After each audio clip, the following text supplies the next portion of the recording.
Bloomberg Audio Studios. Podcasts, radio, news.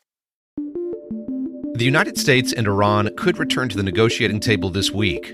The two countries held a round of indirect talks on Friday, and both sides said that meeting was a good start. Iran looks like they want to make a deal very badly, as they should. After those talks ended on Friday, President Trump spoke to reporters on Air Force One. Last time they decided maybe not to do it, but I think they probably feel differently. We'll see what the deal is. It'll be different than last time. And we have a big armada, we have a big fleet heading in that direction. Trump said Iran knows what the consequences would be if it doesn't reach a deal with the U.S. But he said, for now at least, there's no rush. Iran's president described last week's negotiations as a step forward, but he also said Iran does not, quote, tolerate the language of force. These are bilateral talks, with Oman mediating, but other countries are watching them closely. Israel's Prime Minister Benjamin Netanyahu is scheduled to meet with President Trump in Washington on Wednesday. The issue is, as we turn our focus on geopolitics and diplomacy and what men in suits are saying or not saying, is that we lose sight of what's going on the ground in Iran. Bloomberg's Golnar Motevalli has covered Iran for more than a decade, from Tehran and from London, where she's currently based. And Golnar says the situation that thrust Iran into this weakened negotiating position in the first place is not letting up. Economic turmoil that drove Iranians to nationwide protests. The reality is that a large number of Iranians want to see change. And they have been desperately making that point and making that case and risking their lives for that and giving their lives in large numbers. Over the weekend, Iran's violent crackdown on dissidents and protesters continued with the arrest of several prominent activists.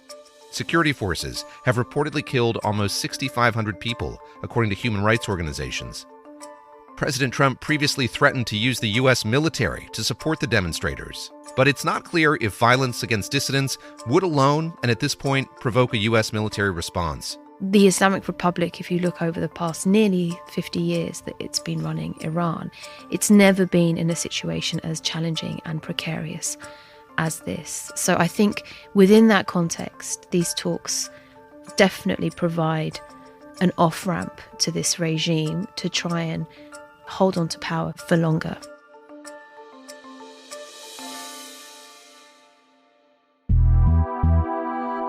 I'm David Gura, and this is The Big Take from Bloomberg News. Today on the show, diplomatic talks between the U.S. and Iran are set to continue this week. What does each country hope to achieve, and what's at stake if these negotiations fall apart?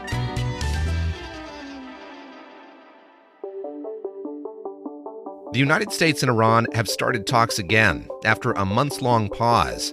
The last round ended in June after the U.S. struck Iranian nuclear sites. I asked Golnar what brought them back to the negotiating table. So right now, as far as Iran is concerned, it's in the middle of an unprecedented crisis. We had these huge protests that erupted on the 28th of December and grew into something much bigger than what looked initially like a reaction to a currency crash. It became a much more broader, wider, widespread rebuke against the Islamic Republic as a system of rule and Supreme Leader Ayatollah Ali Khamenei. Iran is still reeling from those demonstrations and from those U.S. airstrikes from back in June. And its allies in the region, including Hamas and Hezbollah, have been significantly weakened. All of that means Iran is negotiating from a position of relative weakness. But that doesn't mean these talks will be easy. For starters, the two countries have disagreed on the scope of the talks and even on where they should take place. The other interesting dynamic in these talks is that they're indirect. And from what we could discern from the reports we were getting from journalists on the ground who were there, including Iranian state TV media reporters who had a camera on the location the whole time, they were very indirect, to the point where it looked like they were taking turns to send messages to the Omani mediator and then waiting to get a response again via the Omani mediator. So it was a bit of a relay, physical back and forth between the two. But the other interesting thing that happened, given so much is at stake, particularly for Iran, is that both sides sounded cautiously positive, using this word good. So do we have any indication if they plan to meet, or what might be on the table if they were to meet once again? Yeah, so they have said that they plan to meet. They haven't given a time or date. I have a feeling that may have something to do with the fact that the Israeli Prime Minister Benjamin Netanyahu is likely to want to talk to the Americans.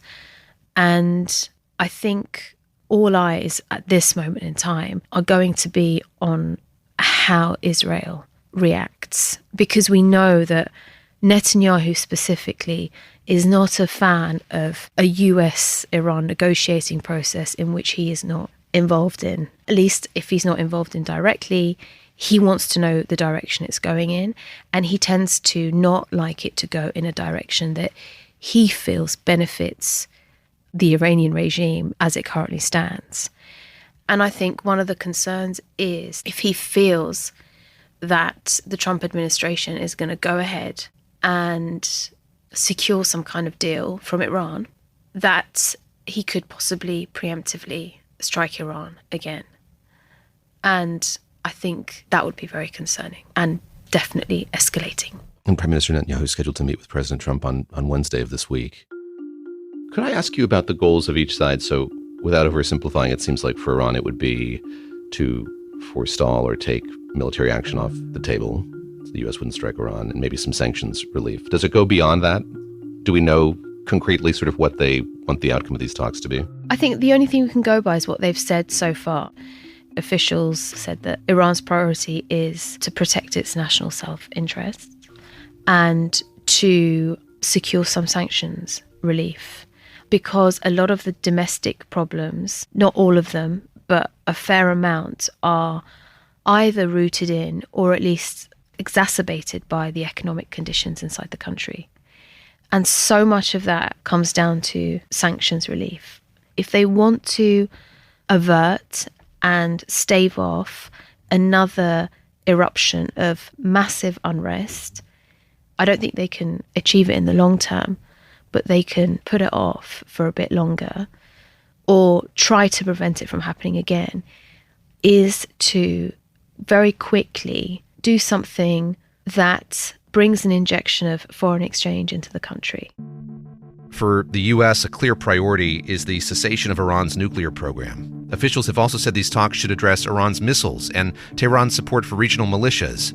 But I also wonder whether there's a bigger objective here, some march toward regime change.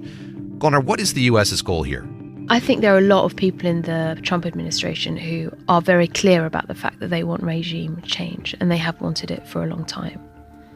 But I think there is a sense in the Gulf, amongst Gulf officials, to an extent, that a lot of what may happen may rest on not just Netanyahu, but what Netanyahu's supporters in Washington want to see happen to Iran, and the extent to which they can influence Donald Trump's decision-making.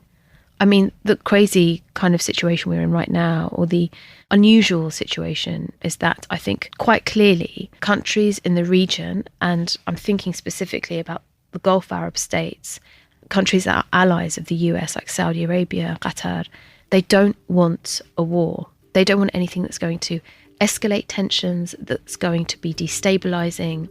They certainly don't want chaos or civil war or some extraordinary catastrophic situation in Iran. It's this huge country across a very narrow channel of water to their north, and it's not good for anyone. President Trump has said if diplomacy fails, the consequences for Iran would be, quote, very steep. The likelihood of another U.S. strike on Iran and what could prevent that from happening is coming up.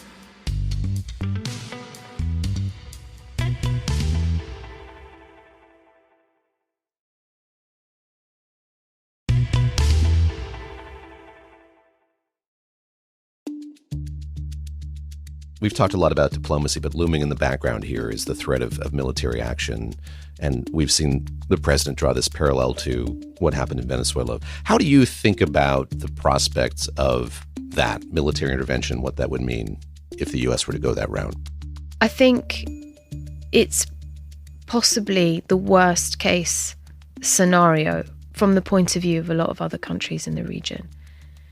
And I think the reason why the Gulf Arab states, particularly those that are allies of the US, it leaves them extremely vulnerable. And we saw during the 12-day war with Israel, when the Trump administration joined that bombardment at the very end, effectively kind of like preempted a ceasefire, the Iranians retaliated by sending a barrage of missiles in the direction of the largest US military base in the region, which is in Qatar. That really, really did not. I mean, obviously, the Qataris were extremely, extremely worried and upset over that. And I can't imagine them tolerating something similar happening again along those lines. On the other hand, we also have the Iranians saying repeatedly over the past few weeks, basically since this flotilla started to move in the direction of the Red Sea, that any military action by the Trump administration would basically provoke the full wrath of the Islamic Republic. They've made that very clear, that we will throw whatever we have at you and your allies and your assets in the region if you strike us.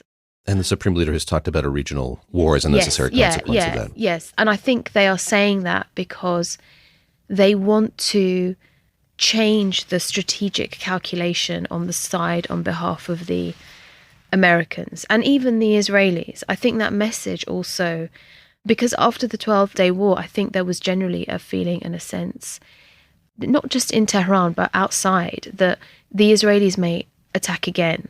And I think the Iranians were genuinely concerned about that. So I think that's also a message to the Israelis. Of those limited options, it seems to me there is still an economic one. They could block the Strait of Hormuz. They could, with regional partners, perhaps do some blockade in the Red Sea. From an economic vantage, how much would that do? How much could that do to the global oil market?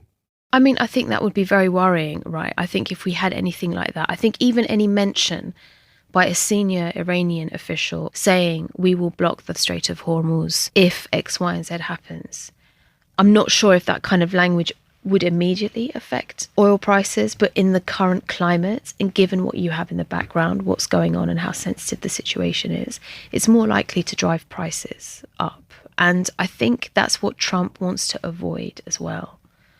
I think this is also a question that we have to keep in the back of our minds, is what his priorities are going to be going into the midterm elections in the US.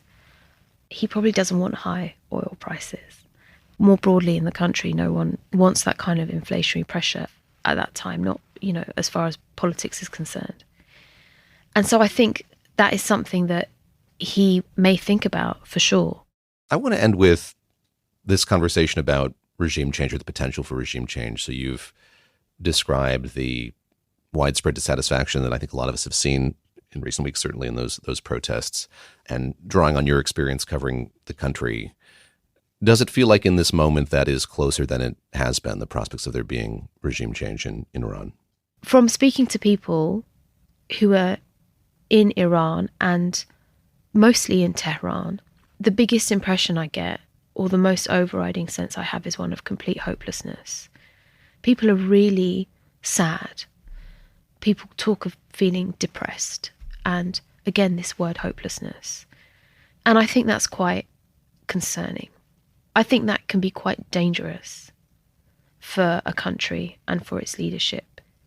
But I do think that, in its current manifestation, the system of running Iran, which is a theocratic state that came in after the 1979 Islamic Revolution, this is no longer working for the population more broadly.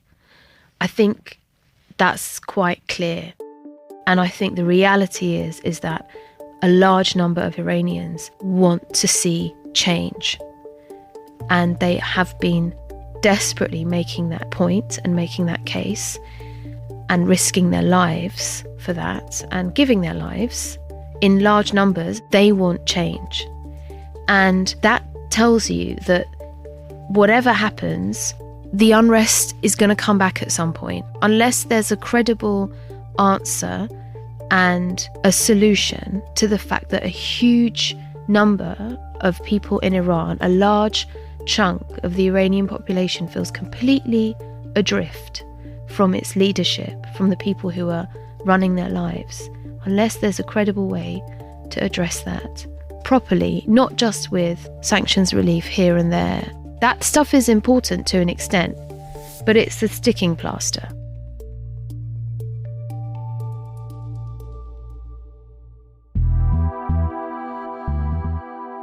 This is The Big Take from Bloomberg News. I'm David Gura. To get more from The Big Take and unlimited access to all of Bloomberg.com, subscribe today at Bloomberg.com/podcast offer. If you like this episode, make sure to subscribe and review The Big Take wherever you listen to podcasts. It helps people find the show. Thanks for listening. We'll be back tomorrow.